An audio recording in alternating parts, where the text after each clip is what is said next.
Suspect in deadly Times Square mayhem charged with murder.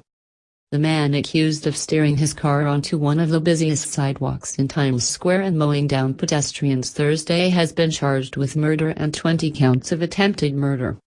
Richard Rojas, of the Bronx, also was charged late Thursday with 5 counts of aggravated vehicular homicide, police said. The 26-year-old Rojas was arrested Thursday afternoon after his car sped down 3 blocks in Times Square, hitting nearly 24 people before steel security barriers finally stopped him. An 18-year-old tourist from Michigan, Alyssa Elsman, was killed. Her 13-year-old sister was among the 22 injured, 4 of them critically. Rojas had an arraignment scheduled for Friday. It wasn't clear if he had a lawyer. The suspect had served in the U.S. Navy but was discharged after disciplinary problems, military officials said.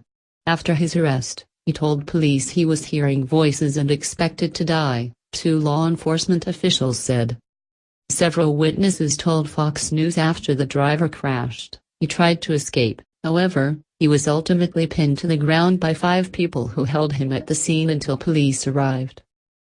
It sounded like a bomb going off, said Dave Willis, a tourist from the UK. I ran over and it was over in seconds. He was tackled to the ground.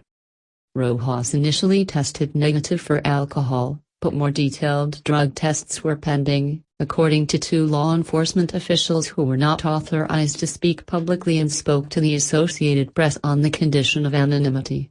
The officials said Rojas told officers he had been hearing voices.